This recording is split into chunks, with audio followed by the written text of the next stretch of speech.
बिस्मिल्लाहिर्रहमानिर्रहीम। अस्सलाम वालेकुम, सबको मेरा बहुत बहुत सलाम। Welcome to the session number 7 of learn to be an entrepreneur. हमारे 6 सेशन ऑलरेडी हो चुके हैं और आज हमारा सेशन का टॉपिक है साइबर सिक्योरिटी के बारे में हम डिस्कस करेंगे मेनली, और सर्टेन बिजनेस टूल्स को हम वॉक थ्रू करेंगे। तो आज का ये सेशन भी काफ़ी इम्पोर्टेंट है, तो आप लोग इसको आई एम श्योर कि आप लोगों को काफ़ी इंफॉर्मेटिव इंफॉर्मेशन मिलेगी। तो मैं एक सेकंड थोड़ा सा अपना एडजस्ट कर लूँ। अभी कुछ लोग हमारे शायद आज नए भी ज्वाइन हो रहे हैं, और हर दफ़ा कुछ नए लोग भी ज्वाइन कर पाते हैं, और उनको अगर पिछला हमारे सेशन में जो चीज़ डिस्कस हुई है वो अगर उन्होंने गो थ्रू करना है तो हमारे सारे रिकॉर्डेड सेशन भी अवेलेबल हैं MSM के यूट्यूब के चैनल पे। तो अगर आप में से कोई भी जो फर्स्ट टाइम ज्वाइन कर रहा है या उन्होंने पिछले कुछ सेशन मिस कर दिए हैं, तो you can always go back to MSM YouTube channel and watch them again. हर सेशन ही दूसरे से इंटरलिंक्ड और कनेक्टेड है अल्टीमेटली। तो मैं आपको दिखाऊंगा जो हमने पूरे सेशंस की आउटलाइन तैयार की है। ये हमारे टॉपिक्स हैं सारे जो हमने पूरे कोर्स में कवर कर रहे हैं। इनमें जो पहले 6 टॉपिक्स हैं उसका ब्रीफ हम ओवरव्यू लेंगे ताकि कंटिन्यूटी रह सके। तो ताकि, चूँकि मैंने बताया ये सारे सेशन अटेंड करके ही आपको पूरी इन्फॉर्मेशन सही मिलेगी कि आप as a new business owner, अगर आप अपना बिजनेस शुरू कर रहे हैं या ऑलरेडी आप बिजनेस कर रहे हैं, if you want to be a successful entrepreneur, तो इन सारे इंफॉर्मेशन जो इन सेशन में शेयर की जा रही है वो सारी की सारी आपको एक काफ़ी यूज़फुल साबित होगी आपके लिए इंशाल्लाह। इन सारों को जो कलेक्ट किया है हमने, वो समझ लें पूरे ये MBA का निचोड़ है। ये 12 सेशन करके आप एक तरह का आपका MBA की पूरी कोर्स की आपको एक्सट्रैक्ट मिल रहा है। तो मतलब it's a very important from that aspect. MBA में आपको कम से कम 2 साल लगते हैं, 1.5 साल लगता है। तो उसमें हमने जो जो चीज़ें सिग्निफिकेंट और प्रैक्टिकल है ना, जो कि एक एंटरप्रेन्योर के लिए प्रैक्टिकल लाइफ में थ्योरेटिकल एस्पेक्ट को हमने पीछे रख दिया है। जो प्रैक्टिकल एस्पेक्ट्स हैं सिर्फ वही कवर करें, और जो आज के दौर में चीज़ें रिक्वायर्ड हैं, जैसे आज का टॉपिक हमारा सर्टेन टूल्स है, वो टूल्स ऐसे इंटरेस्टिंग टूल हैं। एक बिजनेसमैन को, एक एंटरप्रेन्योर को उन टूल्स को सीखना बहुत ज़रूरी है, और वो हमारी एफिशिएंसी बढ़ा देते हैं, हमारी प्रोजेक्ट की, हमारे बिजनेस की। अच्छा, इसमें हमने जो सबसे पहला हमारा सेशन था वो था सॉफ्ट स्किल्स के ऊपर। सॉफ्ट स्किल्स, जैसे हमने इस पे, आपने देखा होगा कि शुरू से इस पे बहुत ज़्यादा मैंने भी इस पे इम्पोर्टेंस का आपको रियलाइज़ करवाया है कि इसकी कितनी ज़्यादा इम्पोर्टेंस होती है। और हमारे जो गेस्ट स्पीकर्स हैं जितने भी आए हैं अभी तक, आपने देखा होगा कि उन्होंने जो अपनी लाइफ की स्टोरी सुनाई थी, जैसे लास्ट टाइम अतीक साहब आए थे, उन तमाम का अगर आप उस सारे की आउटलाइन निकालें, तो उन्होंने अपनी, बेसिकली हमें सॉफ्ट स्किल्स रिफ्लेक्ट होती हैं कि उन लोगों में क्या सॉफ्ट स्किल्स थी जिसकी वजह से वो सक्सेसफुल एंटरप्रेन्योर बने। तो इसलिए सॉफ्ट स्किल्स को मैं हर सेशन में एम्फेसाइज करता हूँ कि एक इंतहाई ज़रूरी चीज़ है। अगर हम सक्सेसफुल एंटरप्रेन्योर बनना चाहते हैं तो हमें देखना पड़ेगा कि कौन कौन सी सॉफ्ट स्किल्स हमारे अंदर मौजूद है जो कि चाहिए होती है एंटरप्रेन्योर्स में, और effective soft skill, required soft skill for an entrepreneur है, और कौन सी हमारे में लैकिंग है। फिर हमने अपने पहले सेशन में ये बड़ी डिटेल डिस्कशन की थी कि अगर कोई स्किल हमारे अंदर नहीं है, उसका मतलब ये नहीं कि बस नहीं है, वो हम हमेशा सीख सकते हैं। ये अल्लाह ताला ने इंसान की ज़िंदगी को ऐसा फ्लेक्सिबल बनाया है कि हम अपनी आदत के ग़ुलाम होते हैं कि हमें जो आदत बन जाए, जो हमारी हैबिट्स होती हैं, will just follow our habits. लेकिन उन हैबिट्स को चेंज भी किया जा सकता है। तो सॉफ्ट स्किल्स का मतलब है वो तमाम क्वालिटीज़ और खूबियाँ जो एंटरप्रेन्योर में होती हैं, वो हमें अपनी आदत बनानी है, बेसिकली अपनी हैबिट बनानी है। और हैबिट बनाने के लिए उसको बार बार प्रैक्टिस करना है। शुरू में क्या होता है, इंटेंशनली प्रैक्टिस करना पड़ता है, और बाद में क्या होता है, जब वो हमारी आदत बन जाए तो फिर हमें इंटेंशनली प्रैक्टिस करने की ज़रूरत नहीं रहती। वो खुद ब खुद हमारी ज़िंदगी का हिस्सा बन जाती है वो सॉफ्ट स्किल। मैंने सॉफ्ट स्किल में जैसे आपको बताया था कि सेल्फ डिसिप्लिन होना, कि हमारा खुद का अपने साथ हर चीज़ जो हम करते हैं, उसमें डिसिप्लिन रखना। क्यों, हमें कोई पूछ नहीं रहा, कोई देख नहीं रहा, एंटरप्रेन्योर के ऊपर कोई बॉस नहीं होता। एंटरप्रेन्योर खुद अपने बॉस होते हैं, और as their own boss they need to make sure they are self disciplined. और अगर हम में से कोई सेल्फ डिसिप्लिन नहीं है, उसको आज से शुरू कर दें, आप सीख सकते हैं, आप उसकी अपनी लाइफ में देखें कि आप सेल्फ डिसिप्लिन कैसे आ सकता है। हर एक चीज़ के अंदर starting from your own home, आप देख सकते हैं आपके होम के अंदर जब हम, मतलब बहुत अगर आप रीडर्स से, जो एक्सपर्ट रीडर्स उसकी बुक्स पढ़ें, साइकोलॉजिस्ट की पढ़ें, वो कहते हैं सेल्फ डिसिप्लिन से, जस्ट सेल्फ डिसिप्लिन स्टार्ट होता है जब हम सुबह उठते हैं, तब से लेके जब रात को अगेन सो जाते हैं। जैसे फ़र्ज़ करें हम सुबह जब उठते हैं, अगर हमारा बिस्तर को हम खुद ऑर्गेनाइज़ या उसको सही नहीं करते, इसका मतलब हम सेल्फ डिसिप्लिन नहीं है। मतलब एक-एक आदत से हमें सेल्फ डिसिप्लिन रिफ्लेक्ट होता है। उठते ही आपने उसने बिस्तर को सही करना है, आपने किसी और के ऊपर नहीं छोड़ना। खुद जाके आपने ब्रश करना है, अपने आप का जो भी ग्रूमिंग की एक्टिविटीज़ करनी है, शेव करनी है, जो भी करनी है, वो आपको, ये सब सेल्फ डिसिप्लिन की रिफ्लेक्शन होती है। फिर आपने अपना पूरा स्केड्यूल देखना है कि हम ऑर्गेनाइज़ हमने करना क्या है। बल्कि आइडियली होता ये है कि एक रात पहले अपना स्केड्यूल देखते हैं कि हमने अगले दिन हमने करना क्या है, हमारी क्या एक्टिविटीज़ होंगी। चाहे आप बिज़नेस में हैं या नहीं है, मतलब ये एक सेल्फ डिसिप्लिन इंसान की निशानी होती है कि वो अपना कल का स्केड्यूल 1 दिन पहले ही देख लेता है। अगर हमें पता ही नहीं कल आएगी तो देखेंगे क्या करना है, वो लैक ऑफ डिसिप्लिन होता है। जैसे आपको याद होगा, तीक ने कल लास्ट सेशन में तीक साहब ने बताया था कि अनफॉर्च्यूनेटली एज़ अ नेशन हम सेल्फ डिसिप्लिन नहीं है। उसकी उन्होंने बड़ी अच्छी एग्ज़ाम्पल दी थी कि हम मार्केट में जा रहे होते हैं, हमें यही नहीं पता होता खरीदना क्या है। चलो कुछ आया तो खरीद लिया, लेने कुछ और गए होंगे, ज़हन में खरीद कुछ और ले आए, ये लैक ऑफ डिसिप्लिन है। इसको प्रैक्टिस करें अगर इंटेंशनली, पहले शुरू में सोच के कि हमने नहीं, हम we have to be self discipline in every single way. मैं आपको एग्जांपल सारी नहीं दे सकता, हर की ज़िंदगी, हर एक की अपनी ज़िंदगी में बहुत सारी एग्जांपल खुद को मिल सकती हैं कि हम किस तरह से सेल्फ डिसिप्लिन हो सकते हैं। तो उसके बाद ऑर्गेनाइज होना भी सेल्फ डिसिप्लिन के साथ एक आता है। फिर फोकस्ड होना और गोल ओरिएंटेड होना, ये एक बहुत ही ज़रूरी सेल्फ स्किल है, सॉफ्ट स्किल है, जो कि एक एंटरप्रेन्योर में बहुत ज़्यादा ज़रूरी है। अगर हम फ़ोकस नहीं है, ये भी कर लें, ये भी कर लें, ये भी कर लें, ये भी कर लें, हम लाइफ में कहीं पहुँच नहीं सकते, क्योंकि फ़ोकस होना बहुत ज़रूरी है। लाइफ हमारी लिमिटेड है, और there are thousands and thousands of areas जहाँ पे हम, ख्वाहिश भी हो सकती है कि हम काम करें और कर भी सकेंगे शायद, लेकिन थोड़ा-सा करेंगे, थोड़ा-सा उसमें करेंगे, थोड़ा-सा उसमें। फ़ोकस के बगैर आप जितने सक्सेसफुल लोग हैं उनकी लाइफ पढ़ लें, they are always focused, they really know what they need to do. वो उसी एक डायरेक्शन में वर्क करते हैं और उसी डायरेक्शन में बढ़ते हैं। वो ये नहीं, अच्छा आज ये कर लिया, किसी और ने बताया यार ये भी अच्छी चीज़ है, उसमें चले गए, किसी और ने बताया ये भी अच्छी चीज़ है, उसमें चले गए। They have to be focused. Focus जो नहीं होता, उसका सक्सेसफुल होना प्रोबेबिलिटी बहुत कम हो जाती है। तो फिर बोर्ड होना, मैं सारों के डिटेल में नहीं जाऊँगा। पहला सेशन अगर आप सुने तो इसमें हमने बहुत डिटेल डिस्कस किया था। लेकिन अगेन मैं थोड़ा-सा टाइम इस पे लगा रहा हूँ, क्योंकि ये बहुत ही ज़रूरी स्किल है हर एक में। फिर सेल्फ मोटिवेटेड होना, टीम प्लेयर होना, ऑनेस्ट होना, बहुत ही ज़रूरी। आपके कमिटमेंट के साथ करना, प्रोक्रास्टिनेशन को अवॉइड करना, ऑप्टिमिस्टिक होना, क्रिएटिव होना, ये सब सॉफ्ट स्किल की लिस्ट है जो कि सक्सेसफुल लोगों में पाई जाती है। तो इसी की सारी चीज़ हमने पहले सेशन में देखी थी।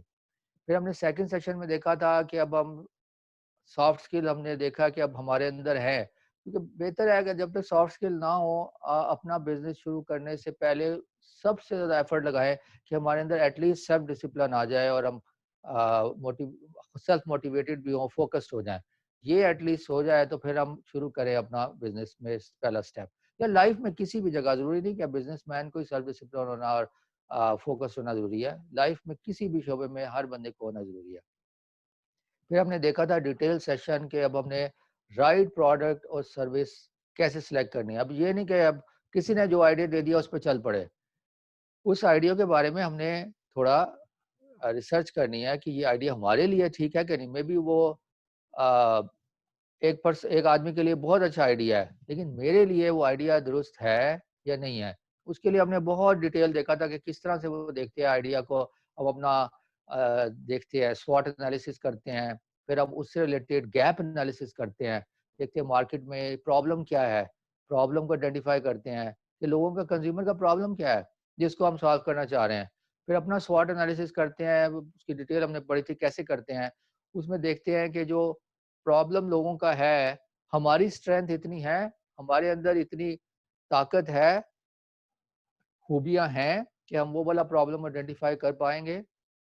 तो अगर हमारे अंदर वो स्ट्रेंथ ही नहीं है और हम किसी का प्रॉब्लम सॉल्व करना चाह रहे हैं, तो वो बिज़नेस शायद इतना सक्सेसफुल ना हो पाए। तो ये बड़ी रियलिस्टिक प्रैक्टिकल चीज़ें हैं, ये हमें देखनी पड़ती हैं।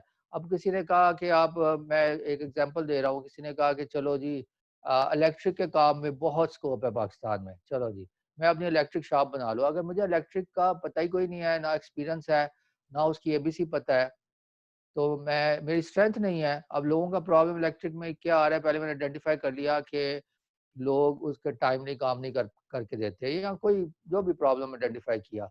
अब मुझे इलेक्ट्रिसिटी का वैसे ही नहीं पता, तो यहाँ मेरे पास कोई अच्छा टीम मेंबर है, और टीम मेंबर से भी ज़्यादा ज़रूरी होता है कि वो जो as a entrepreneur small business का उसको खुद भी नो हाउ हो, एटलीस्ट बेसिक नो हाउ हो।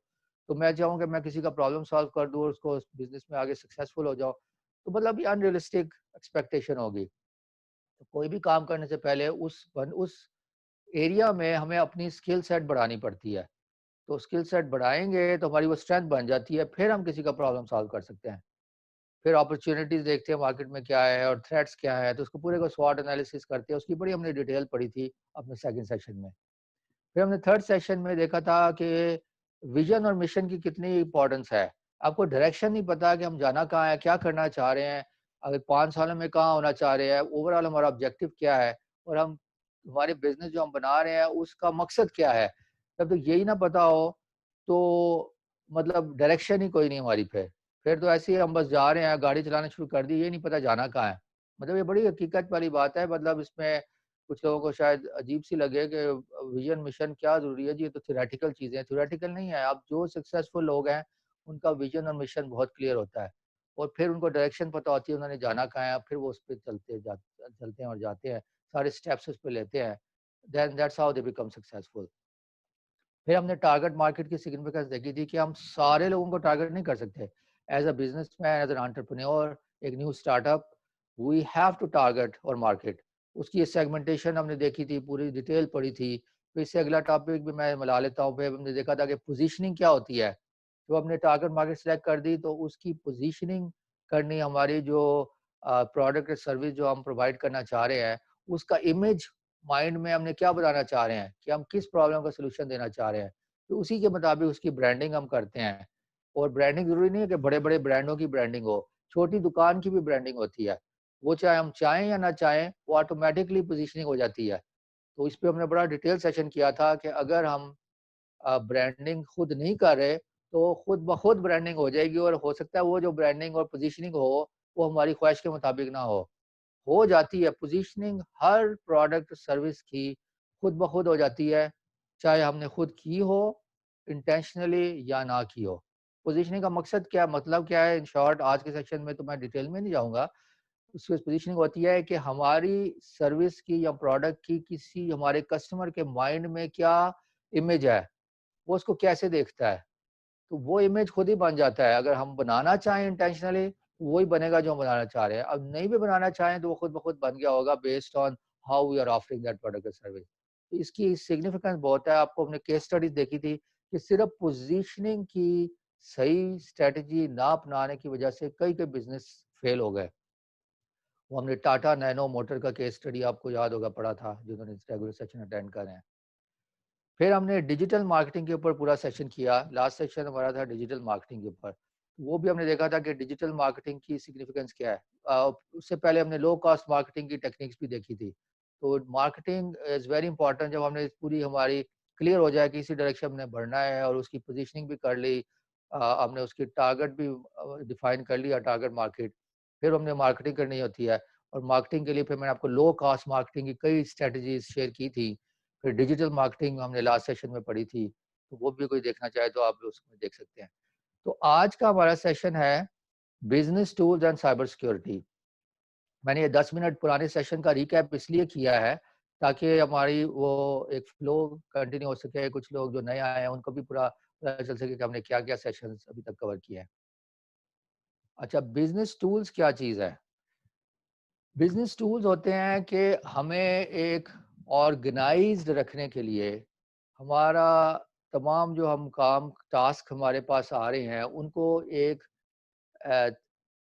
प्रोफेशनल तरीके से, एक ऑर्गेनाइज तरीके से करने के लिए इन टूल्स की बहुत ज़रूरत होती है। होता ये है कि एक जब हम कोई नया बिज़नेस शुरू करते हैं ना, उसमें एक टास्क नहीं होता, उसमें दर्जनों काम होते हैं जो एक एंटरप्रेन्योर को करने होते हैं कि वो शुरू में उनके पास हर चीज़ के लिए इतना बजट नहीं होता कि वो नया स्टाफ रख लें। इसको भी स्टाफ रखे, उसका भी स्टाफ रखे, उस काम के लिए भी स्टाफ रखे। तो कई चीज़ें एंटरप्रेन्योर को खुद ही करनी पड़ती हैं शुरू में। अब उसके लिए आप अगर ऑर्गेनाइज़ हम नहीं हैं फ़र्ज़ करें, अब मेरे पास 12-13 जॉब्स हैं, प्रोजेक्ट्स हैं जो मैं कर रहा हूँ, डिफरेंट टास्क हैं। उसमें हो सकता है किसी कस्टमर का फ़र्ज़ करें शुरू में मैं सर्विस बिज़नेस हूँ, मेरे कस्टमर की एक इंक्वायरी आ गई, फिर मुझे उधर कस्टमर की 3-4 इंक्वायरियाँ भी आ गई और एक कस्टमर ने कन्फर्म भी कर दिया काम करना।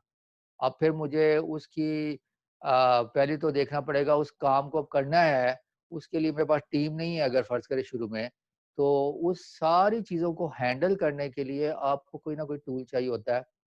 अदरवाइज़ विदाउट टूल हम यहाँ तो उसको कागज़ पे लिखें हर चीज़ को कि ये चीज़ इस स्टेज पे है, ये चीज़ इस स्टेज पे है, इसको हम ये कर रहे हैं और कुछ एडमिनिस्ट्रेटिव काम भी हम कर रहे होंगे, वो इस स्टेज पे है।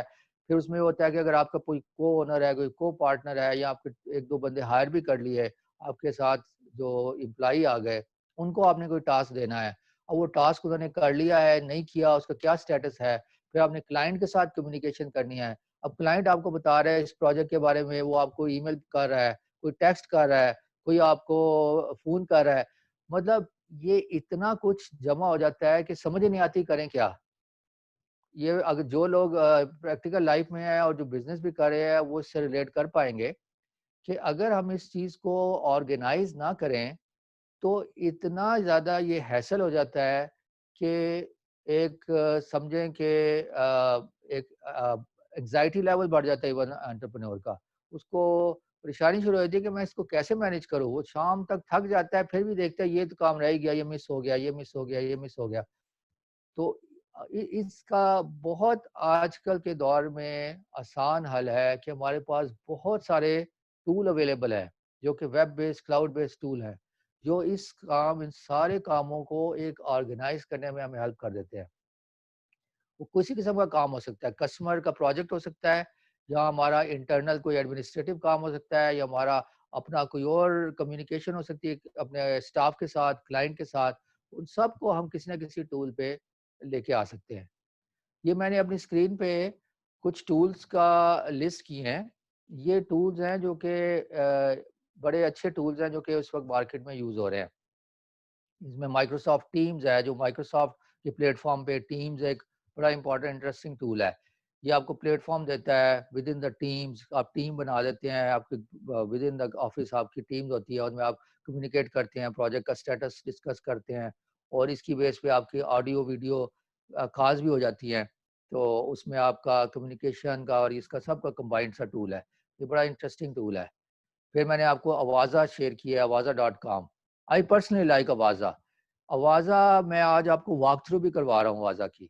ये एक इंतहाई ज़बरदस्त टूल है और मज़े की बात ये ऐसा टूल है जो कि पाकिस्तानी ने इसको बनाया है और इसका इस बिज़नेस का it's based in New Zealand, Australia और न्यूज़ीलैंड में है इसका जो हेडक्वार्टर है।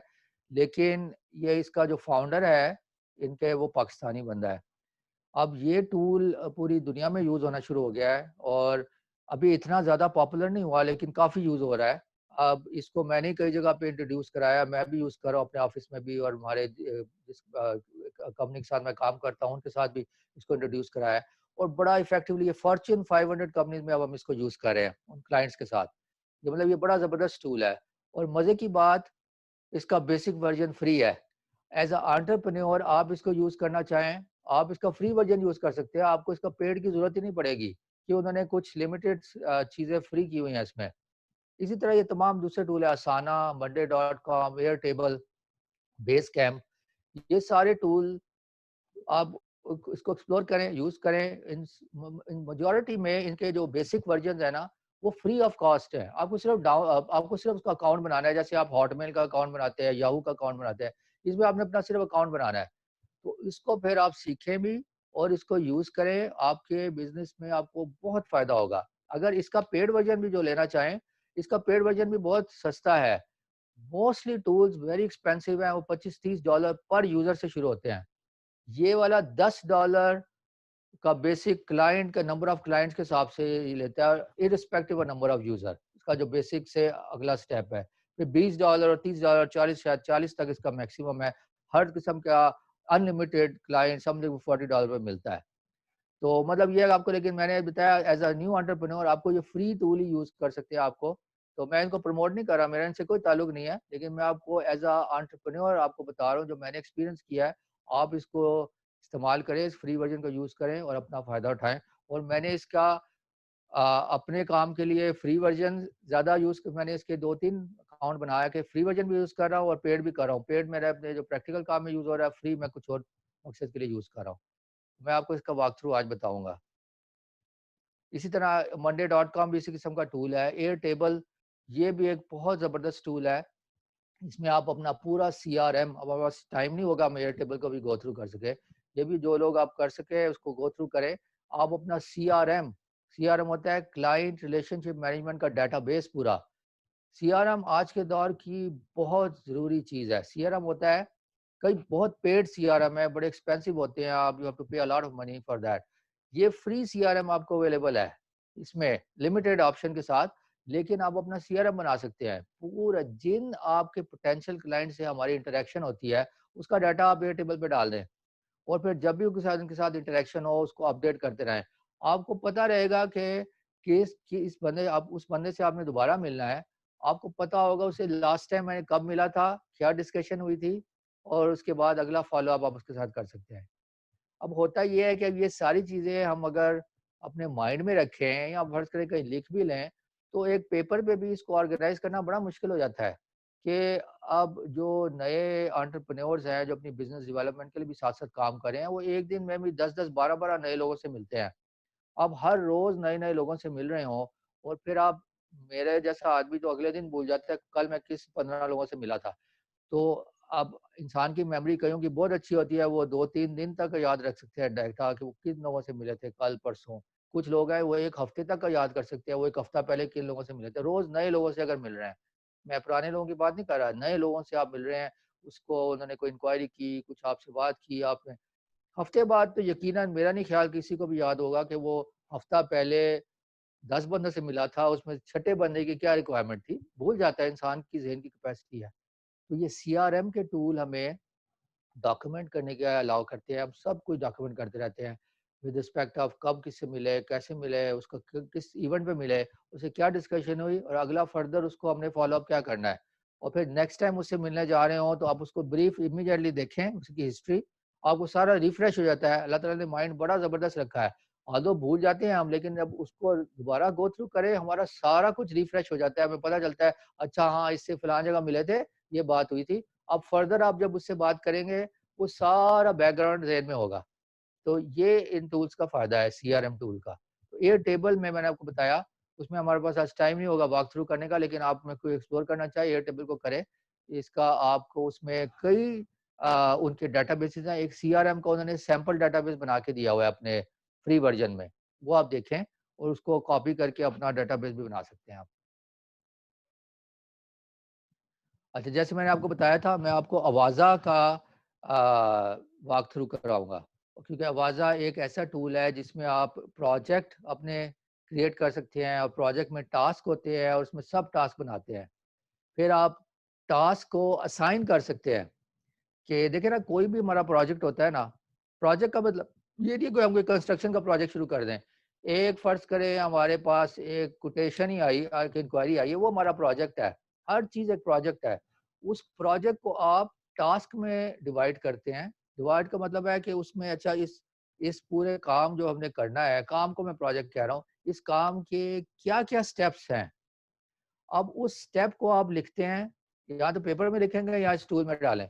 अब ये स्टेप, ये स्टेप, ये स्टेप, ये स्टेप है। अब सब उसको हमने किसी को डिवाइड करना है कि अच्छा ये पहला स्टेप तो मेरा पार्टनर कर सकता है, दूसरा ये मेरा एम्प्लॉय कर सकता है, तीसरा मैंने खुद करना है, चौथा भी मैंने करना है, पांचवा स्टेप मेरा पार्टनर कर सकता है, अगर आपका बिजनेस पार्टनर है।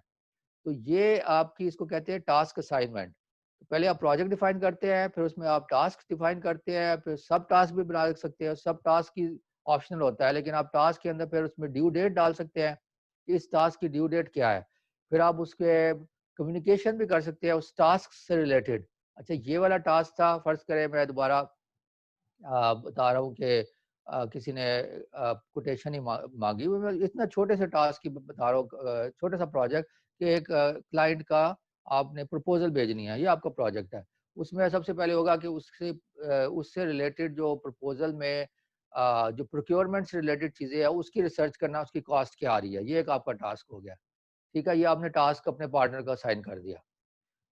तो दूसरा आपका टास्क हो गया कि इसकी जब हमने प्राइसिंग तो कर लेंगे, उसके बाद इसकी पूरे डॉक्यूमेंट प्रपोज़ल का बनाना है। उसको रिटर्न भेजेंगे प्रपोज़ल जो भी, वो एक टास्क हो गया, वो आपने किसी एक को साइन कर दिया, अपने स्टाफ को साइन कर दिया।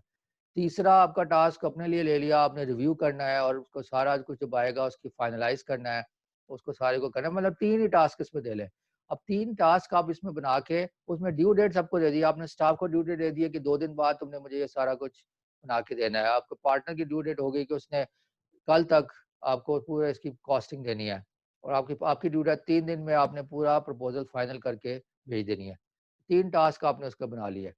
तो अब उसमें फिर आपने कम्युनिकेशन किया, आपको कोई क्वेश्चन आया आपके पार्टनर का, उसने आपको उस टास्क से रिलेटेड पूछा, वो आपको उससे उससे टूल से ही भेजेगा। अच्छा इसकी ऐप भी होती है, आपके फ़ोन में देख सकते हैं या आप कंप्यूटर में, आपको इमीडिएटली नोटिफ़िकेशन आ जाएगी कि इस टास्क से रिलेटेड क्वेश्चन आ गया है। आप उसको रिप्लाई करेंगे, वो सारी कम्युनिकेशन उस टास्क से टाई रहती है, मतलब वो उससे एसोसिएटेड रहती है। तो फिर फाइनली आप उसमें डॉक्यूमेंट भी शेयर कर सकते हैं। आप कहते हैं अच्छा इसकी जो है मुझे कोड का लिस्ट भी चाहिए, वो आपको उसी से अपलोड कर देता है पीडीएफ या पिक्चर फाइल जो भी है, वो उसी टास्क में आ जाती है। फिर आप उसमें टाइम ट्रैकिंग वगैरह भी कर सकते हैं, वो एक ऑप्शनल फीचर है। तो लेकिन मैं आपको बता रहा था कि इसका टूल का फ़ायदा क्या है। अब ये अब हम जब एक्चुअली देखेंगे ना, तो फिर मैं आपको दिखाता हूँ ये यूज़ कैसे होता है।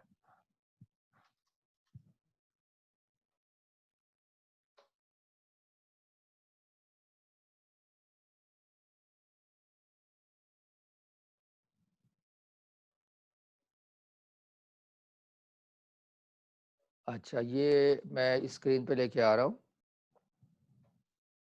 अच्छा, ये इसकी मेन स्क्रीन है, इस टूल की। इसको आवाज़ा जो मैंने आपको बताया था, अब इसमें इसको आप शॉर्ट और ये जो लेफ्ट साइड पे इसका मेन्यू है, इसको आप कोलैप्स भी कर सकते हैं और बड़ा रख सकते हैं। अगर आप इसमें जाएँ, इसके जो शुरू में प्रोजेक्ट्स का मेन्यू है, इसमें आपको ऑल प्रोजेक्ट्स जाएँगे तो आपको सारा प्रोजेक्ट्स की लिस्ट बता देगा, क्या-क्या प्रोजेक्ट्स हैं और कौन-कौन से काम पे आप काम करें। मैं आपको एक सैंपल प्रोजेक्ट दिखाने लगा हूँ। अब इस तरीके से ये आपका इस टूल में आपका प्रोजेक्ट, ये पूरा एक जो स्क्रीन है ये प्रोजेक्ट है। इसमें अंदर ये सेक्शंस बना लिए आपने। पहला सेक्शन, दूसरा सेक्शन, तीसरा सेक्शन, चौथा सेक्शन, जितने मर्ज़ी सेक्शन बना लें। और इसके बाद अंदर ये टास्क है, ये जो एक-एक लाइन आइटम है ये टास्क है, ये टास्क है, ये टास्क है, ये टास्क है। तो इसमें आप टास्क को आप खोलें, ओपन करें, तो इसमें आपको टास्क असाइन टू, अब ये फ़र्ज़ करिए टास्क मैं अपने आप को असाइन करता हूँ। अगर मेरे पास जितने मेंबर्स होंगे उनके यहाँ पे लिस्ट में नाम आ जाएगा। तो अब मैं इसकी ड्यू डेट बता देता हूँ, इसकी ड्यू डेट है मसलन मैं कहता हूँ इसकी ड्यू डेट होगी जुलाई 8, जुलाई 8 तक ये हमने करना है।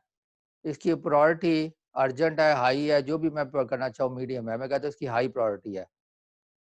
और इसको मैंने असाइनमेंट भी कर दी, उसकी थोड़ी डिस्क्रिप्शन ये दे दी।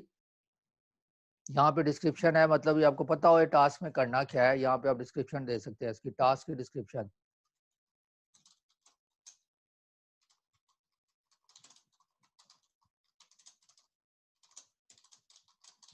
अच्छा, ये न्यू क्लाइंट है, उसको ऑनबोर्डिंग क्वेश्चनर भेजना है, ये टास्क है, ये आपकी ड्यू डेट होगी, सब कुछ हो गया।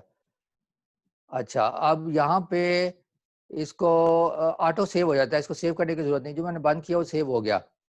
अब दोबारा मैं खोलता हूँ इसको, इसके सेकंड टैब में सब टास्क है। अब ये कंपनी इंफॉर्मेशन हमें मिल गई। अगर मैंने कहा इसका क्या नए क्लाइंट से क्या क्या इन्फॉर्मेशन चाहिए मुझे, इनकॉर्पोरेशन डॉक्यूमेंट मिल गए, लेकिन ये 3 चीज़ें, अभी 2 चीज़ें नहीं मिली, बैंक अकाउंट नंबर नहीं मिला और ड्राइवर लाइसेंस कॉपी नहीं मिली।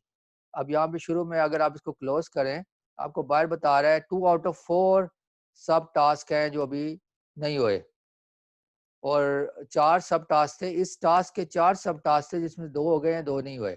उसकी ड्यू डेट 8 जुलाई है और ये असाइन हुआ है, असाइनमेंट जिसका उसका नाम यहाँ पे बताएगा, और ये फ्लैग का मतलब ये प्रायोरिटी टास्क है।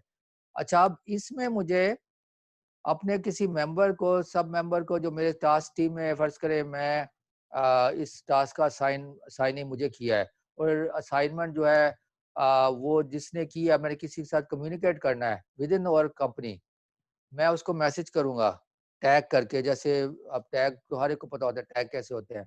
अब मैंने फर्ज कर उसका नाम सेलेक्ट करके क्या कि please provide me the link to question. जो क्वेश्चन है मैं उसे कह रहा हूँ कि मुझे क्वेश्चन जो चाहिए था वो मुझे उसका लिंक प्रोवाइड कर दिया, मैं इसको पोस्ट करूंगा।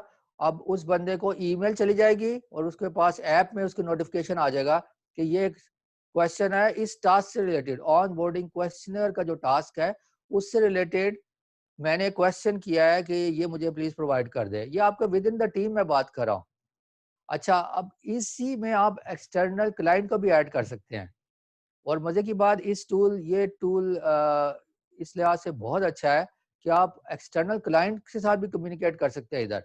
अब फर्क ये है, मैंने अब इसमें अगर आपने अगर एक्सटर्नल क्लाइंट भी इसमें ऐड हुआ हो तो आप इसको इंटरनल कम्युनिकेशन करने के लिए आपको ये बॉक्स चेक करना पड़ेगा, पोस्ट एज इंटरनल नोट। अब इसमें क्या होगा, इधर मैं जो भी चीज करूंगा, please provide the code to the client ASAP, ये चीज जो आपके येलो बैकग्राउंड में जा रही है ये क्लाइंट नहीं देख सकेगा। ये मैंने अपना इसको इंटरनल नोट के तौर पे रखा है और अपने अपने टीम मेंबर को मैसेज किया है, उसको मैसेज मिल जाएगा। कस्टमर इसको ना देख सकेगा ना उसको मैसेज मिलेगा।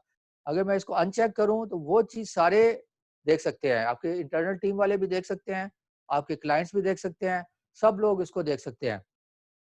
अब क्लाइंट को जब आप इसको एक्सेस देंगे तो आपको सिर्फ देखना पड़ेगा इसमें वही चीज़ें जो क्लाइंट से रिलेटेड हों, और फिर उनसे रिलेटेड चीज़ों को आप यहाँ डिस्कस करें, उनका स्टेटस देख रहे हैं, उनका प्रोजेक्ट है फर्ज करें, आप उनको बता रहे हैं ये प्रोजेक्ट का ये स्टेटस है, उसमें ये टास्क है, ये स्टेटस है, उसके बारे में उनसे आपने कोई चीज़ पूछनी है, इधर आप मैसेज भेजेंगे, वो आपको रिप्लाई करेंगे, आपको पता चल जाएगा अच्छा इस टास्क की ये स्टेटस है और ये उसकी अपडेट है।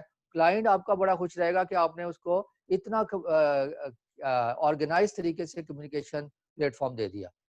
तो इसको बड़ा इजी टू यूज टूल है, आप इसको यूज करके इसको खुद एक्सपीरियंस कर सकते हैं।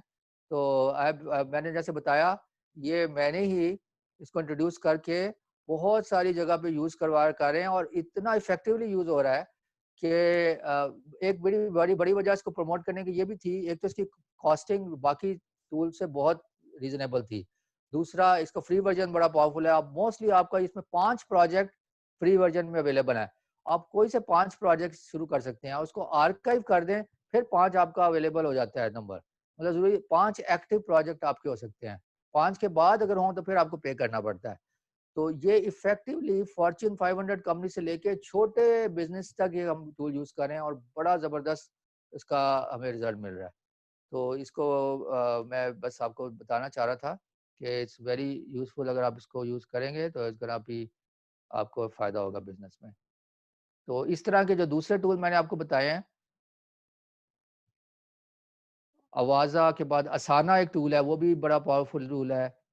ये टेबल मैंने आपको बताया, वो एक डिफरेंट नेचर का टूल है, लेकिन बहुत इफेक्टिव टूल है। इन टूल में एक्सप्लोर करें। मुझे इस तरह के दर्जनों के हिसाब से टूल हैं। आपको डिपेंड करता है कि हर बंदे की प्रेफरेंस होती है, उसको कौन सा टूल प्रेफर होता है। तो इसको सिर्फ अकाउंट ना बनाते जाएं, एक दो बस focus. Remember, entrepreneur has to be focus. एक या दो यूज करके देखें आपको कौन सा आपको सूट करता है, और उसका फ्री वर्जन लें, और फ्री वर्जन में आपके शायद मोस्टली काम हो जाए। अगर आपको वो सूट करता है, वो वाला टूल आप यूज करना शुरू कर दें, और उसका अकाउंट बना के उसको इफेक्टिव उसको इस्तेमाल भी करें। आप देखेंगे आपकी एफिशिएंसी कितनी बढ़ती है, आपके वर्क फ्लो कितना इजी हो जाता है, और प्रोजेक्ट मैनेजमेंट कितनी आसान हो जाती है। किसी का कोई क्वेश्चन हो तो वो अभी साथ साथ पूछ सकते हैं, क्योंकि फिर फ्रेश होगा क्वेश्चन, तो I be able to clear also आपको। तो feel free to ask your question. आपको आई थिंक रेज हैंड करना होता है, कोई भी क्वेश्चन पूछना हो तो आप रेज हैंड करेंगे तो आप पूछ सकते हैं। तो हम आगे चलते हैं। अब सीआरएम, सीआरएम का जैसे मैंने आपको बताया था ना, सीआरएम होता है क्लाइंट रिलेशनशिप मैनेजमेंट। अच्छा, यहाँ पे किसी का क्वेश्चन है, आप इनको माइक खोलेंगे प्लीज, हैदर भाई। जी, अनम्यूट कर दिया मैंने। ये राशिद साहब का है, वो म्यूट ही लग रहे हैं अभी तक। ये राशिद, आपका क्वेश्चन है या आपका एक्सीडेंटली हाथ रेज हो गया? सर क्वेश्चन है सर। जी जी बताइए। सर सर मैं ये कह रहा था कि एक ओरेकल नाम का सॉफ्टवेयर है सर, उसको भी इधर यूज कर सकते हैं हम सर? देखिए, ऑरेकल तो एक बहुत बड़ा टूल है ना, उसकी तो बहुत सारे मॉड्यूल हैं और बहुत सारे उसकी फंक्शनैलिटीज़ हैं। ऑरेकल का कौन सा आप बता रहे हैं? मतलब ऑरेकल इटसेल्फ, खाली तो ऑरेकल, उसके बिजनेस मैनेजमेंट के भी सॉफ्टवेयर हैं, उसके अकाउंटिंग के भी सॉफ्टवेयर हैं। तो oracle is like a comprehensive kind of tool. तो मुझे मतलब आपने उसको एक्सपीरियंस किया है तो डेफिनेटली आप यूज़ करें, अगर आपको आता है का इस्तेमाल करना। ये जो मैं आपके साथ टूल यूज़ कर रहा हूँ ना, ये नो शेयर सर, कर। जी जी बताइए आप। नो सर, यूज करना नहीं आता, लेकिन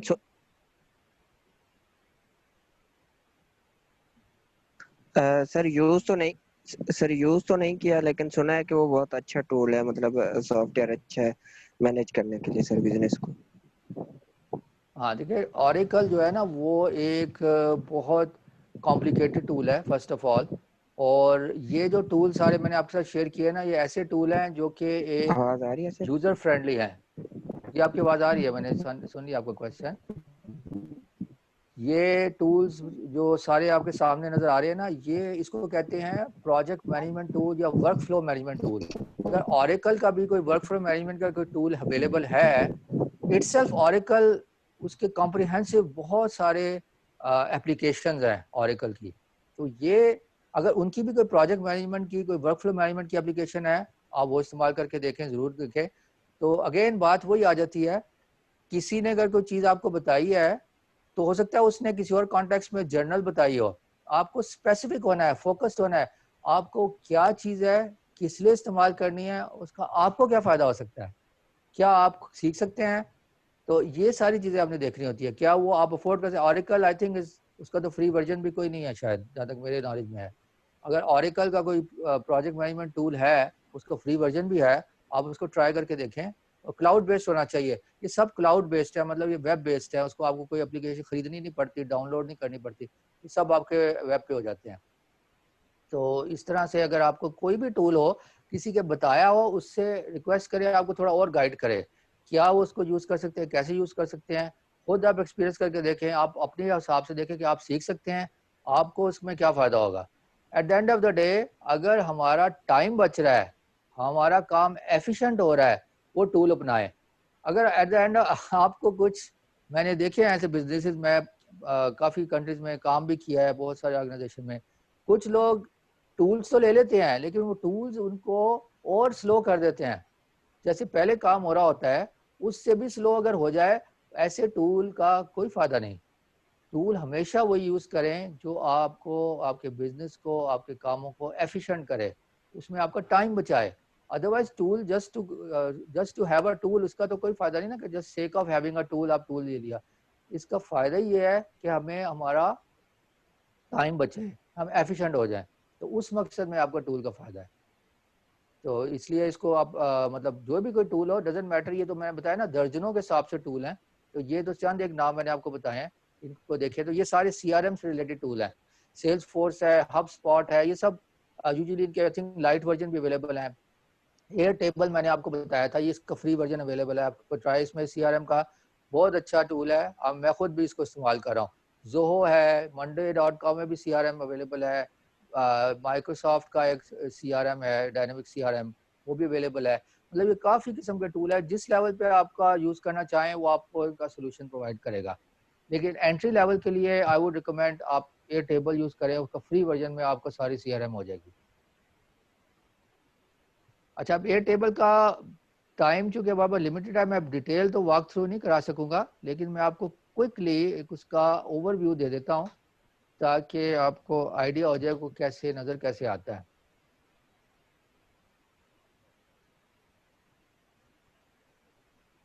अच्छा, ये एयर टेबल जब आप उसको अकाउंट बना के आप आते हैं ना, तो उसमें आपको इस तरह से प्रोजेक्ट्स दिखाता है।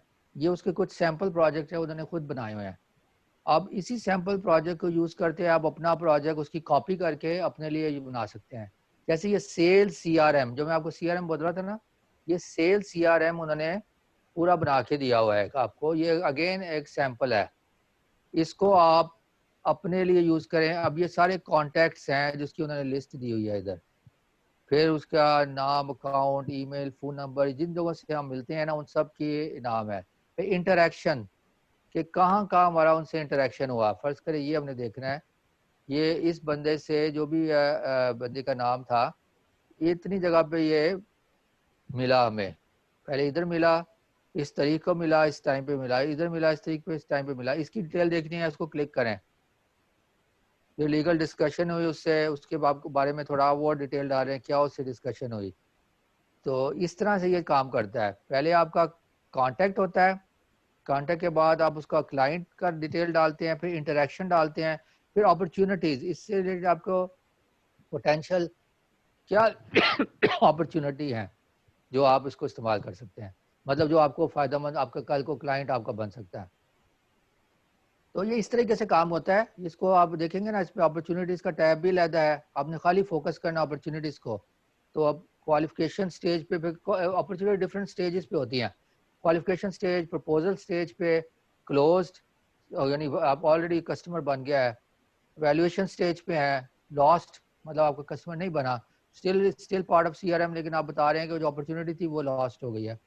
नेगोशिएशन स्टेज पे है, मतलब डिफरेंट स्टेजेस पे। इंटरेक्शंस का ये पूरा आपका फोकस टैब है। फिर अकाउंट्स में आपके कंपनियों के नाम आ जाते हैं।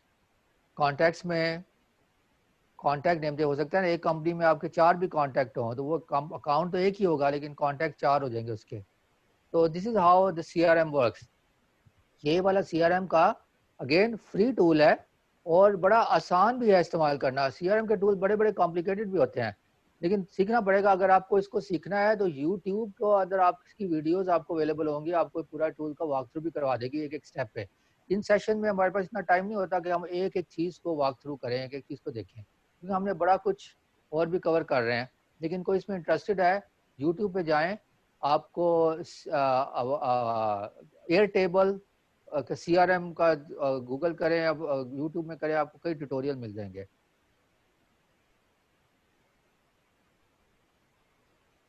Anyway, this is the short के आपको समरी थी कि एयर टेबल इस्तेमाल कैसे होता है। अच्छा, अब हम जंप करें एक और बड़े इंपॉर्टेंट टॉपिक पे। अच्छा, अब तक अगर किसी का कोई क्वेश्चन है टूल से मुतालिक, तो वो मुझे पूछ सकता है, क्योंकि अब हम एक स्विच गियर कर रहे हैं। ये थोड़ा सा टूल से हट के टॉपिक है, साइबर सिक्योरिटी। ये एक बड़ा इंपॉर्टेंट टॉपिक है दो। तो कोई क्वेश्चन पूछना चाहे तो आप पूछ सकते हैं, नहीं तो हम इसको शुरू करते हैं साइबर सिक्योरिटी को।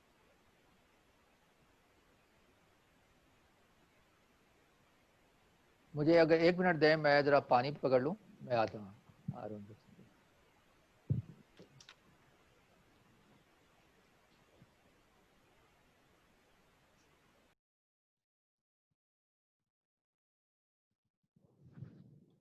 जी, किसी का कोई क्वेश्चन है?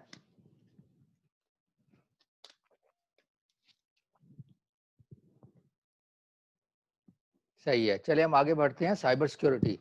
तो साइबर सिक्योरिटी है क्या? बड़ा आपने सुनते भी रहते होंगे साइबर सिक्योरिटी के बारे में। आई थिंक मेरी स्क्रीन शायद शेयर खत्म हो गई है।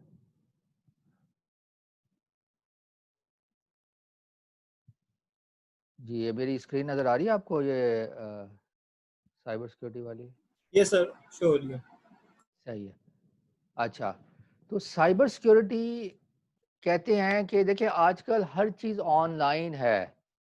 हम हमारे फ़ोन से लेके हमारे कंप्यूटर, हमारी टैबलेट्स, सब कुछ ऑनलाइन हम यूज़ कर रहे होते हैं और ऑनलाइन हमारा डाटा होता है। अब मैंने आपको टूल बताया, आपको कई किस्म के टूल्स हैं। ये सारे टूल्स भी आ रहे हैं हमारे web based and cloud based tool हैं। अब इन सारी चीज़ों में डाटा हमारा कंप्यूटर पे और क्लाउड पे और नेटवर्क पे बहुत सारा सेंसिटिव डाटा पड़ा होता है। अब होता ये है, पहले होता था कि वायरस के अटैक होते थे, वायरस आ गया कंप्यूटर में, डाटा करप्ट हो गया या कंप्यूटर खराब हो गया, हमें दोबारा रीइंस्टॉल करना पड़ता था और इस किस्म की चीज़ें। अब थोड़ा ये स्मार्ट हो गए हैकर्स भी। अब वो वायरस नहीं करते, आपका वायरस इंस्टॉल हुआ होगा, वायरस स्कैनर भी लगा होगा, आप देखेंगे वायरस तो कोई नहीं है कंप्यूटर में, चेक भी करा होगा, देखें कोई वायरस नहीं है। लेकिन फिर भी हमारा डाटा हैक हो रहा होगा। हमारे कंप्यूटर से हो सकता है सारा कुछ ले गए हों, हमारा सारा पर्सनल डाटा किसी ने स्टील कर लिया हो। तो उससे बचने के आज हम कुछ देखेंगे, पहले तो ये देखेंगे होती क्या है, साइबर सिक्योरिटी से बचने के तरीके क्या हैं? मेन किस तरह अटैक करते हैं लोग और किस तरह से हम उनसे बच सकते हैं। इसका ओवरव्यू है। ये एंटरप्रेन्योर्स के लिए तो बहुत ही ज़रूरी है, क्योंकि हमारे एज़ अ एंटरप्रेन्योर बहुत सारी इन्फॉर्मेशन हमारी होती है जो कि हमारे कंप्यूटर पे बिज़नेस का सारा डाटा होता है, सब कुछ होता है। तो हमें एक बहुत ज़्यादा एक कॉस्टली एंटरप्रेन्योर्स के लिए होता है कि उनका सारा डाटा स्टील हो जाए। एज़ ए इंडिविजुअल भी हमारे बैंक अकाउंट का डाटा स्टील हो सकता है, कोई हमारे क्रेडिट कार्ड का डाटा स्टील कर सकता है, कोई हमारा यहाँ पे पाकिस्तान में भी आपका आईडी, नेशनल आईडी जो नंबर होते हैं हमारे, वो स्टील हो जाए, उसके नाम पे आपको कोई चिप निकलवा ले, मतलब कुछ भी हो सकता है। यहाँ पे यूएस में सोशल सिक्योरिटी नंबर्स होते हैं, बड़े सेंसिटिव डाटा होता है, उसके नाम पे कोई लोन भी ले सकता है, मतलब इस किस्म की चीज़ें कर सकते हैं लोग। किसी को आपका नाम, सोशल सिक्योरिटी नंबर, एड्रेस पता हो, वो पोटेंशियली आपके नाम पे लोन निकलवा सकता है। तो ये बड़ी ही सेंसिटिव डाटा होता है, इसको हम समझ रहे होते हैं बड़ा सेफ है, लेकिन हमारी बहुत ही मामूली मिस्टेक्स की वजह से हमारा डाटा एक्सपोज़ हो जाता है। और ब्लैक मार्केट का नाम सुना होगा आपने। ये इंटरनेट पे ब्लैक मार्केट के अंदर डाटा इस तरह का सेल होता है और वो करते हैं और वो इस तरह के हैकर्स पैसा कमाते हैं उधर से। उनका इंटरेस्ट ही पैसा कमाना होता है मेनली। तो इससे बचने का बड़ा ही आसान तरीका है, सिर्फ स्मार्टनेस अपने again as an entrepreneur we have to be actively present in the present moment. ये नहीं कि हैं कहीं और, सोच कहीं और है या काम कुछ और कर रहे हैं, नहीं। इस तरह जो ईमेल्स आती है ना, हमें बहुत सारी ईमेल्स आती हैं जो कि हैकर्स भेजते हैं, हमें पता भी नहीं होता। अब तो खैर बहुत सारे लोगों को अवेयरनेस हो चुकी है। मैं आपको एक्चुअल एग्जांपल्स दिखाऊंगा। तो उन ईमेल को सिर्फ क्लिक कर दिया आपने किसी लिंक पे, ऑल्दो वायरस नहीं आया, लेकिन वो हमारा डाटा उनके कंट्रोल में आ गया, हमारे कंप्यूटर का सारा कंट्रोल उनके पास आ गया। और फिर और कुछ और स्मार्ट तरीके से लोग अब काम कर रहे हैं, वो कॉल्स करते हैं। कॉल्स करके बताते हैं हम फलां जगह से बोल रहे हैं, हमें आपको ये इन्फॉर्मेशन चाहिए, आपको कोई गिफ्ट मिल गया है, या हम कोई गवर्नमेंट डिपार्टमेंट से बोल रहे हैं। इस तरह के कई फ्रॉड करते हैं लोग। तो उसके अवेयरनेस होनी बहुत ज़रूरी है, वरना वो सारा डाटा वो हमारा स्टील कर सकते हैं। वाई साइबर सिक्योरिटी ऑलरेडी मैंने बता दिया कि आपको बहुत नुकसान हो सकता है अगर साइबर सिक्योरिटी ना पे तवज्जो दें और हमारा प्राइवेट डाटा स्टील हो जाए, फाइनेंशियल डाटा स्टील हो जाए, तो बहुत नुकसान होता है। और एक्सपर्ट्स का ख्याल है कि 2021 में तकरीबन अल्टीमेटली $6 ट्रिलियन का नुकसान करने का पोटेंशियल है साइबर क्राइम्स का, अगर इस पे लोग तवज्जो ना दें तो। मतलब इट्स अ मतलब $6 ट्रिलियन कहने में बड़ा छोटा है, कहने में बड़ा आसान है। $6 ट्रिलियन, ये कई कंट्रीज की इकोनॉमी वाइप आउट हो सकती है $6 ट्रिलियन में। सॉरी मेरी स्क्रीन पे दूसरा कुछ दिखा रहा था। 3 common types of cyber criminal. Social engineer, एक सबसे पहला जो साइबर साइबर क्रिमिनल है उसको कहते हैं सोशल इंजीनियर। मैं इसकी थोड़ी डेफिनेशन भी आपको बताता हूँ। फिर एक होता है जिसको कहते हैं स्पीयर फिशर, फिर एक हैकर। ये 3 मेन टाइप के, और बड़े टाइप के और भी हैं, लेकिन ये मेन 3 टाइप के हैं। सोशल इंजीनियर क्या करता है? सोशल इंजीनियर क्या करता है कि वो साइकोलॉजिकली मैनिपुलेट करता है हमें। साइकोलॉजिकली होता है कि हमारे इमोशंस के साथ खेलता है और हमें कुछ ऐसा करने पे मजबूर करता है सिर्फ हमारे इमोशंस के साथ खेल के। अब मैं इसकी मिसाल आपको इस तरह से दे सकता हूँ कि आपको कोई एक ईमेल आई है, उसने कहा कि आपका बैंक अकाउंट हैक हो गया है। आप इस पे क्लिक करें ताकि आपको आइडेंटिटी कंफर्म हो जाए कि आप ही हैं, ताकि हम आपका बैंक अकाउंट दोबारा क्लियर कर सकें। वो बड़ा आपको लग रहा होगा बैंक की तरफ से आई है। अब इमोशनली हम एकदम हमारा बैंक अकाउंट किसने हैक कर दिया, फ़ौरन क्लिक करेंगे, गुस्सा आ गया एकदम क्लिक करेंगे। यही वो चाहते हैं। वो चाहते हैं आप क्लिक करें, जो ही उस पे लिंक पे क्लिक किया, यू लॉस्ट एवरीथिंग। आपका कंट्रोल कंप्यूटर का, आपको चाहे आपको ना चाहते हो उसको, अच्छा आपको क्या है मैसेज मिलेगा, आपको बैंक के इस पेज पे ले जाएगा अल्टीमेटली करके, और कहेगा सॉरी इनवैलिड लॉगिन, वो कहेगा आपको लॉगिन करें। आप अपना लॉगिन डालेंगे, वो कहेगा इनवैलिड लॉगिन।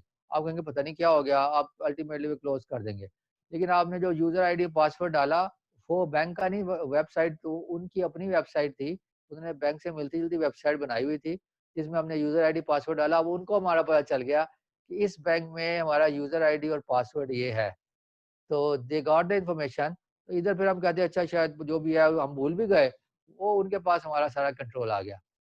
तो इस किस्म की कई और चीज़ों के एग्जांपल मैं आपको नेक्स्ट में दिखाऊंगा कि फिशिंग किस किस तरीके से करते हैं लोग।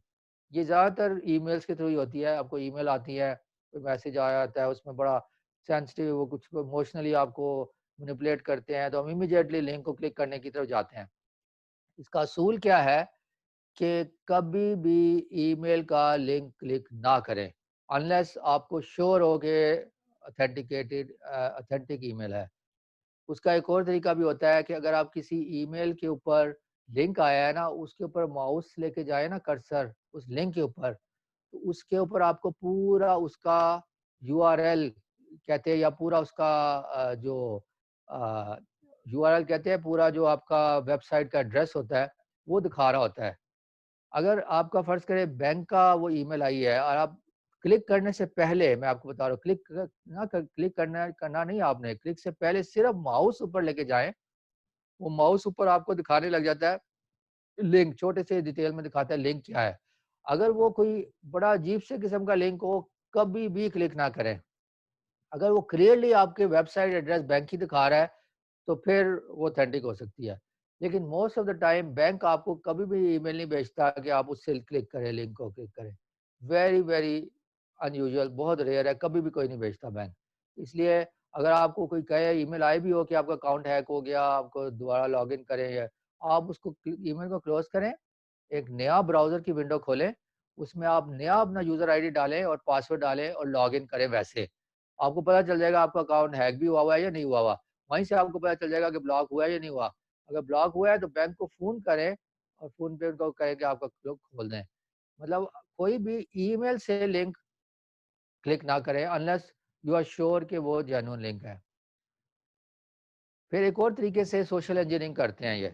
सोशल इंजीनियरिंग में वही अगेन जो बात है कि हमारे साइकोलॉजिकली हमें कोशिश करते हैं कि हमें मैनिपुलेट करें और हम कुछ काम करें, और फिर वो हैकर उसका फ़ायदा उठाएँ। विशिंग क्या होता है? वॉइस फिशिंग को विशिंग कहते हैं। अब ईमेल नहीं आती, वो आपको फ़ोन कॉल करते हैं।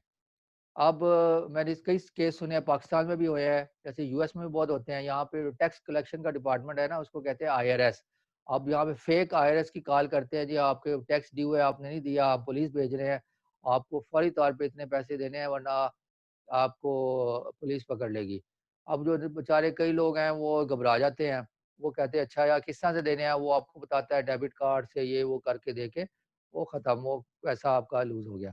वो आईआरएस वाले या डिपार्टमेंट वाले, उन्होंने कई दफ़ा क्लैरिफ़ाई किया, हम कभी भी कॉल नहीं करते फ़ोन पे, नेवर। वो लेटर भेजते हैं रिटर्न। इसी तरह पाकिस्तान में भी है, कोई भी डिपार्टमेंट आपको कभी कॉल नहीं करेगा, कॉल करके कोई आपको नहीं बताएगा कि ये करो, कि मैं आर्मी से बोल रहा हूँ, मैं फलाने से बोल रहा हूँ, तो आप ये करें फौरी तौर पे। कभी भी कोई नहीं करता, कॉल करने का उनको अथॉरिटी नहीं होती, वो आपको रिटर्न ही भेज सकते हैं डॉक्यूमेंट। तो इसलिए उसमें बचने की बहुत ज़रूरत होती है, वरना विशिंग अटैक्स इस वक्त बहुत पॉपुलर है, पूरी दुनिया में करोड़ों रुपया, अरबों रुपया लोगों का लूट रहे हैं विशिंग के साथ। तो अभी विशिंग होती क्या है, ये अब हम देखते हैं। तो एक सेकंड में अपना ऑडियो शेयर कर लूँ। ये अब एग्जांपल देखें विशिंग काम कैसे करती है। सॉरी एक सेकंड जी, मैं इसको ज़रा ऑडियो को सही कर रहा हूँ।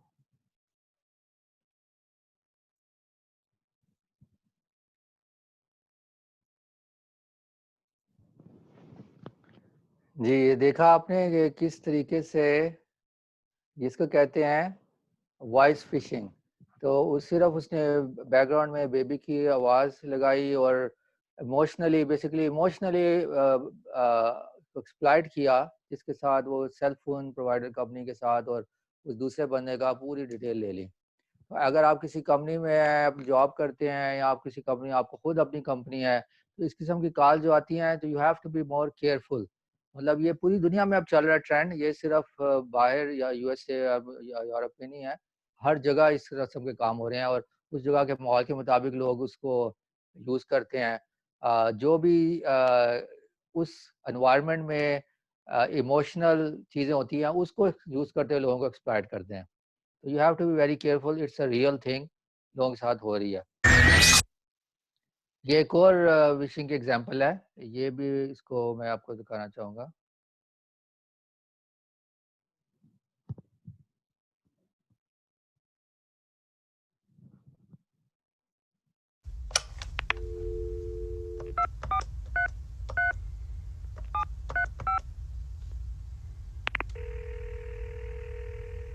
Good morning, Harwood Estates. Sarah speaking. How can I help? Good morning, Sarah. I have an invoice that needs paying. I have your address. Whose attention should I mark it for? If you just mark it for the attention of the accounts department. It's really important that it gets looked at straight away. Could I have the name of a manager in accounts whose attention I can mark it for? Yes, of course. If you mark it for the attention of Michael Smith, that will make sure it gets to the right person. Brilliant, thank you. Michael Smith. I thought he was the finance director. No, that's Michael Park. Oh, yeah, my mistake. Too many Michaels. Excellent, right. I'll pop the invoice in the post for Michael Smith. Thanks for your help. Goodbye. No problem. Goodbye.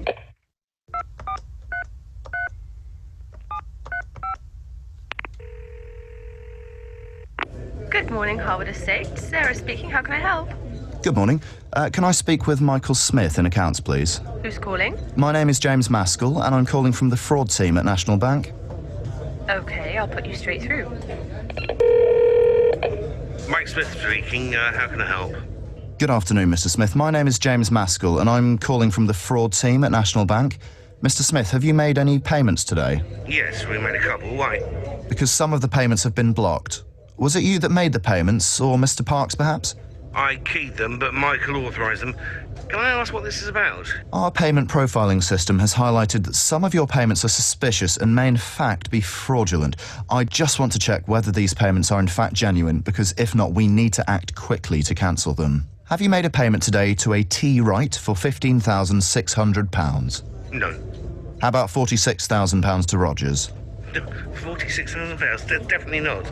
Mr. Smith, I need to take you through some security questions to enable me to stop these payments straight away. Well, okay, but as it was you that called me, I think it's best that I call you back. Mr. Smith, I'm not going to ask you to verify or disclose any account information.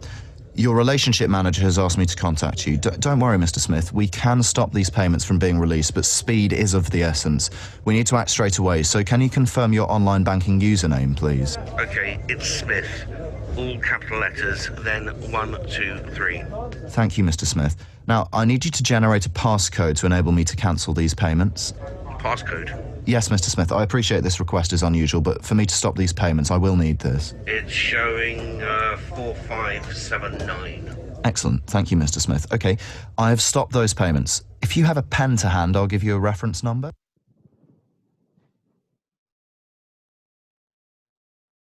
जी, आपने देखा कि again fraud का तरीका किस तरह से उन्होंने fraud किया।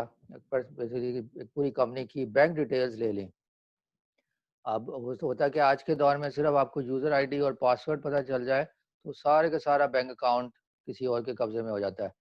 तो इसलिए एक तो इसका पासवर्ड बड़ा सिक्योर्ड रखते हैं, वो भी मैं आपको दिखाऊँगा कि हाउ टू मेक श्योर कि आपका पासवर्ड सिक्योर्ड है कि नहीं है। और दूसरा क ऑनलाइन ईमेल्स और फ़ोन कॉल्स, कभी भी आप उस पे इमीडिएटली एक्शन ना लें। आपको जब तक पक्का यकीन ना हो कि वो जेन्युइन सोर्स से है, आप उसपे कभी अपना पर्सनल इन्फॉर्मेशन डिस्क्लोज़ ना करें। और जैसे असल तरीका तो ये है, अगर बैंक वाले आपको कुछ पूछ रहे हैं कॉल करके, आप उनको कहेंगे मैं आपको कॉल बैक करता हूँ, अपना नंबर दें। अब वो बड़ा आपको डराएँ, नहीं जी कुछ नहीं आपका वो ये हो जाएगा, वो आपका कोई बात नहीं मैं कॉल करूँगा, फिर मैं आपको बैंक बैंक के नंबर पे कॉल करें, फिर आप उस डिपार्टमेंट में पहुँचे, उनको आप इन्फॉर्मेशन जो चाहिए वो दें। जो कॉल आ रही है, वो नंबर कई दफ़ा हैकर क्या करते हैं कि वो ये भी टूल्स अवेलेबल हैं कि वो ऐसे दिखाते हैं कि वो बैंक से कॉल कर रहे हैं, लेकिन वो कॉल किसी और नंबर से रहे होते हैं। या आपकी स्क्रीन पे जो कॉलर आईडी में बैंक का ही नंबर आ रहा होगा, या किसी दोस्त का मतलब किसी का भी आपका नंबर आ रहा हो, सिर्फ नंबर आना इस बात का प्रूफ नहीं होता कि जेन्युइन कॉल है। क्योंकि वो टूल्स अवेलेबल हैं जो किसी का भी नंबर मेरे नंबर से आपको कॉल कर सकते हैं और मुझे पता भी ना हो। ये टूल्स की वजह से कर लेते हैं। आज अब हम कुछ एग्ज़ाम्पल्स फ़िशिंग ईमेल की देखेंगे। अच्छा, इसकी बचने के तरीका क्या है? कभी भी कोई आपकी ईमेल आए जिसमें अनफ़ेमिलियर टोन और ग्रीटिंग हो, मतलब जो जेन्युइन तरीके से आप रेगुलर जो आपको ईमेल्स आती हैं उससे हटकर हो, तो वो आपको इमीडिएटली शक में डालना चाहिए कि यार ये कोई सही नहीं लग रही। मतलब इसको कॉन्शियसली देखना होता है जब भी कोई ईमेल आए। मैं इसकी डिटेल में नहीं जाऊँगा, ये इसकी स्लाइड्स अवेलेबल होंगी, आप डिटेल इसकी पूरी पढ़ लीजिए। मैं थोड़ा इसको थोड़ा स्किप करूँगा तेज़। Grammar and spelling error. देखिए, जब भी कोई रेप्यूटेबल कंपनी या किसी ऑर्गेनाइज़ेशन की तरफ से ईमेल आती है ना, तो वेरी अनलाइकली उसमें ग्रामर या स्पेलिंग के मिस्टेक्स हों। लेकिन अगर आपकी ईमेल में ग्रामर और स्पेलिंग मिस्टेक नज़र आ रही हो सामने, तो इसका मोस्ट प्रोबब्ली वो फेक ईमेल होगी। क्योंकि जो फेकर हैं वो इतना उनके पास शायद एक्सपर्टीज़ नहीं होती कि वो ग्रामर, स्पेलिंग एक-एक चीज़ को देख रहे हो अच्छी तरह से। लेकिन ये it's could be a obvious sign कि अगर ऐसा कोई नज़र आए, तो वो फिशिंग ईमेल है। Inconsistencies in email address, links and domain name.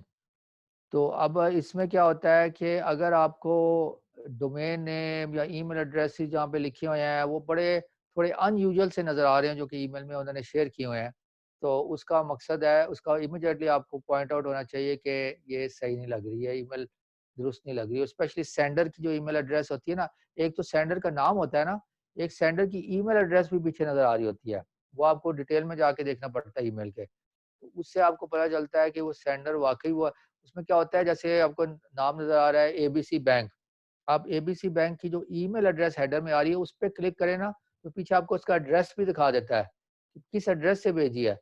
वो आप कई दफ़ा ऐसा आप देखेंगे कि उसमें एबीसी बैंक की थी, वो किसी और ही एड्रेस से आ रही है लेकिन ऊपर नाम एबीसी बैंक लिखा है। सिटी बैंक या जो भी बैंक आपका हबीब बैंक उधर है लेकिन पीछे नाम उसका कोई और ही है। ये भी एक तरीका है चेक करने का कि स्पूफ ईमेल है या स्पैम ईमेल है। थ्रेट्स और सेंस ऑफ अर्जेंसी। किसी भी ईमेल में कोई थ्रेट हो कि आप ये नहीं करेंगे तो ये हो जाएगा, ये नहीं करेंगे ये, अब तो व्हाट्सएप मैसेजेस ऐसे बड़े आते हैं। व्हाट्सएप मैसेजेस हो, ईमेल हो, अब नया टूल है ना व्हाट्सएप, व्हाट्सएप के ज़रिए ऐसे मैसेज आने शुरू हो गए हैं कि आप इसको लोगों को फॉरवर्ड करें, या फिर इसमें ऐसा भी आपने देखे होंगे मैसेज कि इतने सेंट मिलेंगे किसी को डोनेशन में अगर आप जितने लोगों को फॉरवर्ड करेंगे, किसी का भला होगा। मतलब हर तरीके से मैनिपुलेट करने की कोशिश करते हैं। आपने उस पे क्लिक किया, आपका फ़ोन का डाटा हैक हो गया। इसलिए कभी भी थ्रेट और सेंस ऑफ अर्जेंसी इमीडिएटली वो मैसेज डिलीट कर दें। ये वो कई दफ़ा इमोशनली हमें एज़ अ मुसलमान है, हमें इमोशनली ब्लैकमेल करते हैं। आप नहीं करेंगे तो हमें वो पता नहीं गुनाह होगा कि ये होगा कि नहीं करेंगे फॉरवर्ड। सबसे पहले ऐसे मैसेज को डिलीट करें। और ये फेसबुक पे भी आपको ऐसे मिलते हैं, मतलब आप इमोशनली ब्लैकमेल करने की कोशिश करते हैं। जो इमोशनली ब्लैकमेल की कोशिश करे, सबसे पहले उस मैसेज को डिलीट कर दें। और ऐसी पोस्ट भी अगर है उसको आप हाइड कर दें अपनी पेज से, उसको देख उस ऐसे लोगों को ब्लॉक कर दें। सस्पिशियस अटैचमेंट्स, अटैचमेंट तो कभी भी नहीं खोलनी चाहिए। अनलेस आपको वो ईमेल आपको पता हो, कंफर्म हो आपको ओरिजिनल सोर्स से आई है, क्योंकि अटैचमेंट तो कंप्यूटर हमारा प्रोन बहुत ज़्यादा वल्नरेबल होता है अटैचमेंट के साथ। एग्जीक्यूटेबल फाइल हो या जिप फाइल हो, एससीआर फाइल हो, तो ये फाइल्स बहुत ज़्यादा नुकसान पहुंचा सकती है हमारे कंप्यूटर को अगर वो जेन्युइन सोर्स से नहीं आ रही। अनयूजुअल रिक्वेस्ट भी, कोई ऐसी रिक्वेस्ट आई है कि आप फलाना प्रोग्राम इसमें इंस्टॉल कर लें, वो आपको ये होगा, फलाना होगा, जो आपको आप एक्सपेक्ट भी नहीं कर रहे और आपको इस तरह की कोई ईमेल आ जाए। अब ये ना समझे कि सारी दुनिया आपके भले के लिए बैठी है, आपको मैसेज भेज रही है ताकि आपका भला हो जाए। नहीं, वो कोई ना कोई स्पैम होगा मोस्ट प्रोबेबली। अच्छे लोग भी बैठे हैं लेकिन वो इस किस्म के मैसेजेस नहीं भेजते कि आप क्लिक करें या डाउनलोड करें। वो यूजुअली स्पैमर होते हैं और फिशर अटैक होता है, फिशिंग अटैक होता है। हाँ, अब वो कन्वर्सेशन की कई दफ़ा ईमेल आती है, ऐसे लगता है जैसे उसका रिप्लाई उसने किया, आपने आपको याद भी नहीं होता आपने कोई उसको ऐसा कोई कम्युनिकेशन किया है। तो आपको ऐसे दिखाते हैं कि आपने पहले कोई कम्युनिकेशन की थी, उसका जवाब आ रहा है, तो आपको फर्दर इन्फॉर्मेशन पूछ रहे हैं। तो ऐसे को अगर आपने नहीं इनिशिएट की, तो डेफ़िनिटली वो होगी भी नहीं होगी, तो उसको बस डिलीट कर दें। ये तो बिग नो नो है। Request for credentials, payment information and other personal detail. तो ये हमेशा इसको तो कभी भी personal detail, credential, email address का पासवर्ड या यूज़र आईडी, पासवर्ड कभी भी शेयर नहीं करते ईमेल के साथ। ये तो वैसे भी किसी को अगर आपने किसी जेन्युइन तरीके से भी बताना हो किसी को, आपको आप खुद ईमेल पे किसी को भेज रहे हैं, ईमेल के ज़रिए ये आप पासवर्ड और ये चीज़ें नहीं भेजते। अगर आपने भेजना भी पड़े तो लॉगिन आईडी एक सेपरेट ईमेल में भेजें, पासवर्ड एक और ईमेल में, दो सेपरेट ईमेल में भेजें। उसमें बता दें मैं पासवर्ड सेपरेट ईमेल में भेज रहा हूँ। इससे क्या होता है कि इसमें चांस बहुत कम हो जाते हैं हैकर उसको ले लेंगे। अगर एक ही ईमेल में यूज़र आईडी, पासवर्ड दोनों हों, अगर वो हैकर के हाथ, ये ईमेल सिक्योर नहीं होती जब वो जारी होती है नेटवर्क पे, तो वो उसमें मोस्ट प्रोबेबली हैकर्स के हाथ लग जाए, तो वो आपका यूज़र आईडी, पासवर्ड दोनों ही एक ईमेल में होंगे, तो वो ईज़िली उसको अकाउंट को एक्सेस कर सकता है। इसलिए वो सेपरेट ईमेल में भेजें अगर किसी को भेजना भी है। या फिर व्हाट्सऐप से भेज दें, क्योंकि व्हाट्सऐप की एन्क्रिप्टेड मैसेजेस होते हैं, वो कोई नहीं हैकर उसको नहीं कर सकते।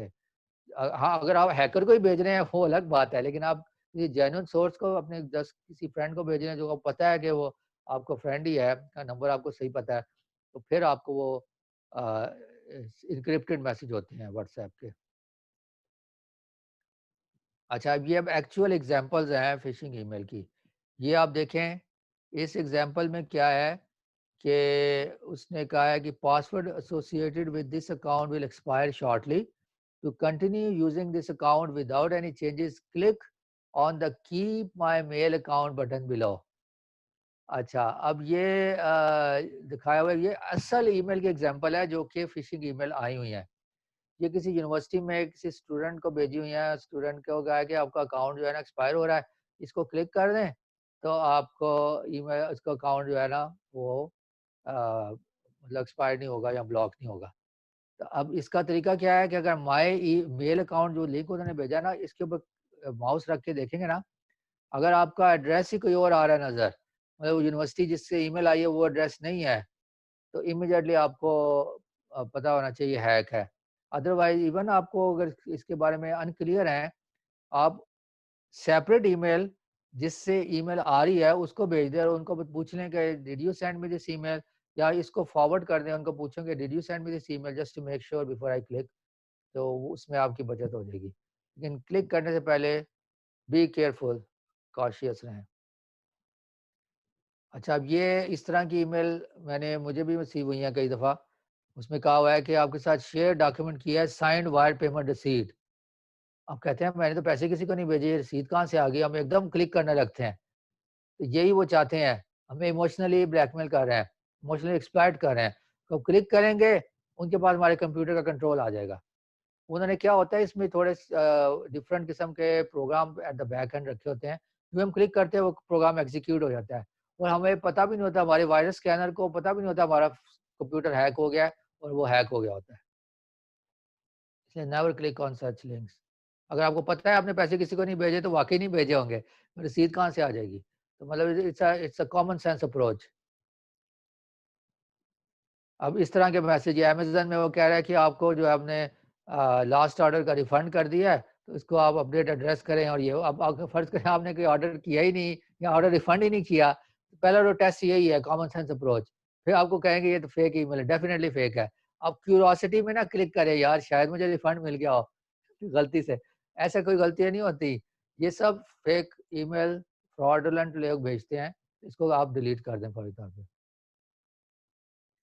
यूपीएस, अब यूपीएस वालों का है कि आपका ट्रैकिंग नंबर ये है, तो इसमें आपका पैकेज आया है, तो आप इसको क्लिक करें